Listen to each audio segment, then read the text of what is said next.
मिश्र जी, कुरुक्षेत्र का युद्ध कैसे प्रारंभ होता है और आगे कैसे बढ़ता है? कुरुक्षेत्र का युद्ध भीष्म के शंखनाद से प्रारंभ होता है और पांडवों के योद्धाओं के शंखनाद के साथ समाप्त होता है। क्या इसको ध्वनि युद्ध कहा जा सकता है? हाँ, इसमें ध्वनि युद्ध ही है। कौरव सेना से पैदा की गई स्थूल ध्वनियों को पांडव सेना के वाद्य यंत्रों से या शंखनाद से उत्पन्न की ही सूक्ष्म ध्वनि से परास्त किया गया है। भीष्म का शंखनाद और युद्ध के वाद्य यंत्रों को बजना किस का द्योतक है?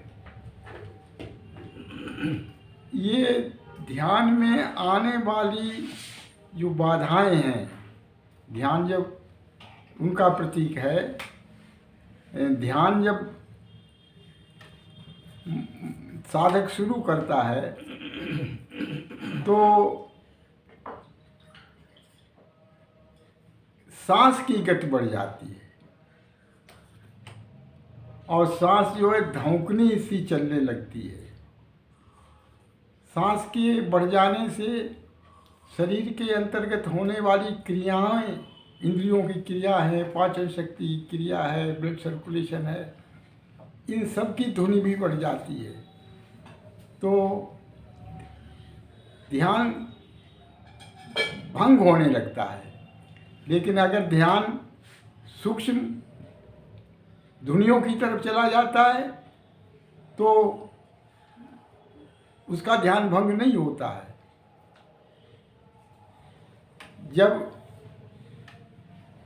भीष्म पितामह ने शंखनाद किया तो उनके शंखनाद को सुनकर कौरव सेना के अन्य व्यक्तियों ने भी वाद्य यंत्र बजाने शुरू कर दिए। बड़ा भयानक शब्द हुआ। उस शब्द के प्रत्युत्तर में पांडव सेनापतियों ने अपने अपने शंख बजाए। श्री कृष्ण ने पांचजन्य से शुरुआत की, अर्जुन ने देवदत्त शंख बजाया, भीम ने पौंड बजाया, युधिष्ठिर ने अनंत विजय नाम का शंख बजाया, नकुल ने और सहदेव ने भी अपने अपने शंख बजाए। उनको देखकर पांडव सेना के जो महारथी थे उन्होंने भी अपने शंख बजाए। इतना भयानक शोर हुआ कि स्थूल दुनिया दब गई। कौरव जो भयाक्रांत हो गए और उनके हृदय विदीर्ण हो गए। श्री कृष्ण और अर्जुन के रथ को उत्तम क्यों कहा गया था? पहले भीष्म पितामह को पूछो।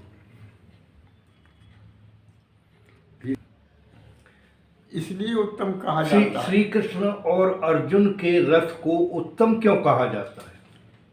इसलिए उत्तम कहा जाता है कि वो इंट्यूशन का रथ है। इंट्यूशन को सहज ज्ञान कह लें, सहज बुद्धि कह लें, प्रत्यक्ष ज्ञान कह लें। इंट्यूशन का रथ है और उस पर उसे खींच रहे हैं विवेक के बुद्धि और विवेक के घोड़े। इसलिए उस रथ को उत्तम कहा गया है। इनके शंखों को अलौकिक क्यों कहा गया है? श्री कृष्ण का शंख पांचजन्य है, प्रकृति के 5 तत्वों का प्रतीक। उससे प्रणव की धुन निकलती है। अर्जुन का शंख देवदत्त है, देवताओं के द्वारा प्रदान किया गया, दैवी धुनियाँ निकलती हैं। इसके बाद पांडवों के संग 5 निचले चक्रों की से निकलने वाली ध्वनियों के प्रतीक हैं। इसी तरह से जो उनके महारथी हैं उनके शंखों से भी सूक्ष्म ध्वनियाँ निकलती हैं। सूक्ष्म ध्वनियों को प्रणव की विभिन्न रूप कहा जा सकता है। ये ध्वनियाँ सूक्ष्म शरीर में ही क्या पूरे विश्व में व्याप्त हो जाती हैं और इनको सुनकर कर्मा शक्तियों का मनोबल गिर जाता है। तो ध्वनि युद्ध का परिणाम क्या होता है? परिणाम ये होता है कि जो ये सूक्ष्म ध्वनियाँ जो प्रणव के रूप ही है निर्गत होती हैं, वहाँ पूरे विश्व में व्याप्त हो जाती है, आकाश में, पृथ्वी में। और उन ध्वनियों को सुनकर कौरवों का मनोबल गिर जाता है, वो स्तंभित रह जाते हैं। ये ध्वनि युद्ध के अंत में जहाँ कौरव त्रस्त हो जाते हैं, वहीं पांडवों को विजय की तीव्र अनुभूति होती है।